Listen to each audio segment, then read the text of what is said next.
सोचिए, अपने जमाने की इंजीनियरिंग का एक बेजोड़ नमूना, एक ऐसा जहाज जिसे दुनिया भर में कभी न डूबने वाला कहा जाता था। तो चलिए आज इस कहानी की गहराई में उतरते हैं। अप्रैल 1912 की बात है जब ये अपने पहले सफर पर निकला तो चारों तरफ एक जबरदस्त गर्व और आत्मविश्वास का माहौल था।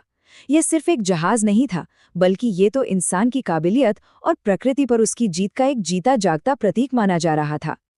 तो फिर सवाल यही उठता है कि जिस जहाज को अनसिंकेबल कहा गया, वो 3 घंटे से भी कम वक्त में समंदर में कैसे समा गया। यही यही वो रहस्य है जिसकी आज हम पड़ताल करने वाले हैं। और ये कहानी सिर्फ एक आइसबर्ग से टकराने की नहीं है, बल्कि ये कहानी है उन गलतियों की, एक के बाद एक हुई लापरवाहियों की, जिनका अंजाम बेहद भयानक हुआ।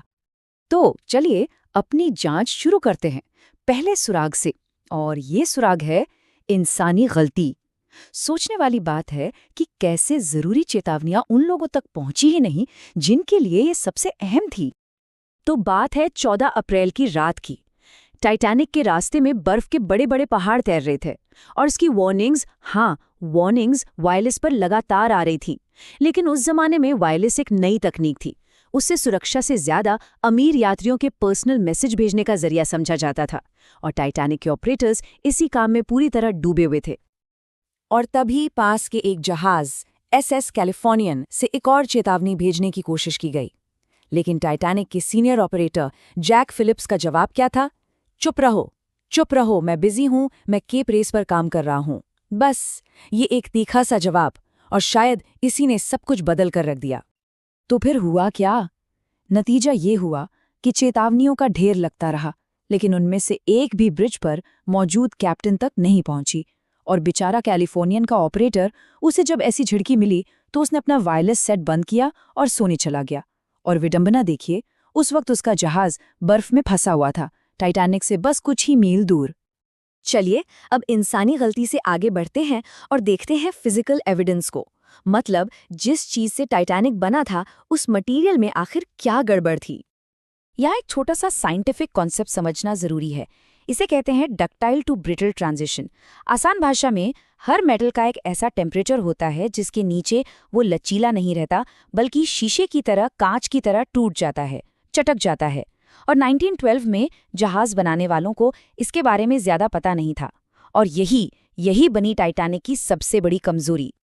और जब साइंटिस्ट ने टाइटैनिक के मलबे से निकाले गए स्टील के टुकड़ों को माइक्रोस्कोप के नीचे रखा तो पूरी सच्चाई सामने आ गई। देखिए, बाईं तरफ है आज का स्टील, जिसके कण छोटे और एकदम मजबूती से बंधे हैं, और दाईं ओर ये है टाइटैनिक का स्टील। देख रहे हैं इसके कण कितने बड़े, मोटे और कमजोर हैं, और यही बनावट ठंड में इसे बेहद खतरनाक बना रही थी। अब जरा इस चार्ट को देखिए, इससे पूरी कहानी और साफ हो जाती है। आज का स्टील -15 डिग्री सेल्सियस तक भी लचीला बना रहता है, लेकिन टाइटैनिक का स्टील, वो तो +40 डिग्री पर ही शीशे जैसा भंगुर होने लगता था। और उस रात अटलांटिक का पानी कितना ठंडा था, -2 डिग्री सेल्सियस। यानी उस तापमान पर टाइटैनिक की स्टील की चादरें लोहे की नहीं बल्कि कांच की थीं।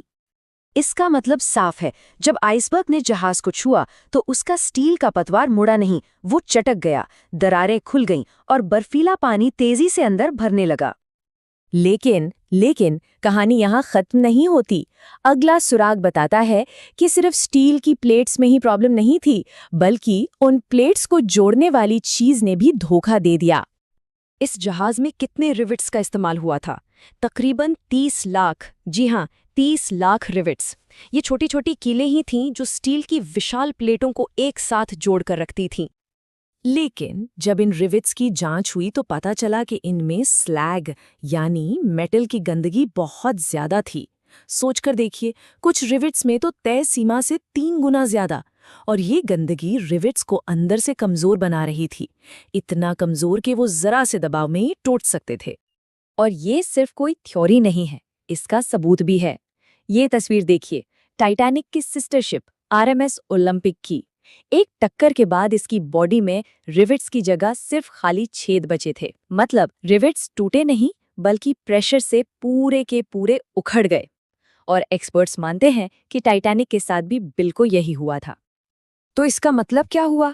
मतलब ये कि जो हम फिल्मों में देखते हैं ना कि आइसबर्ग ने जहाज में 300 फुट लंबा चीरा लगा दिया, वो गलत है। असल में टक्कर के झटके से वो कमजोर रिविट्स एक एक करके उखड़ते चले गए, जिससे स्टील प्लेटों के बीच की दरारें खुल गईं और समंदर का पानी 6 अलग-अलग जगहों से अंदर घुसने लगा।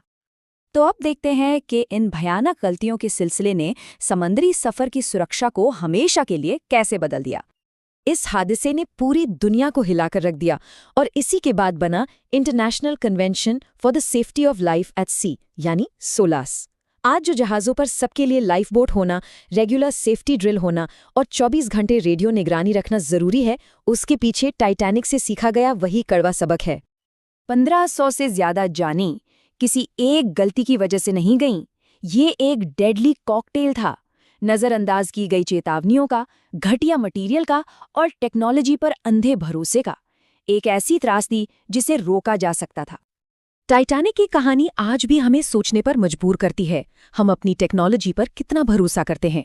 क्या आज भी ऐसी कोई छोटी सी दरार है, कोई अनसुनी चेतावनी है जिसे हम नजरअंदाज कर रहे हैं? क्योंकि इतिहास हमें एक बात सिखाता है, कोई भी चीज कभी न डूबने वाली नहीं होती।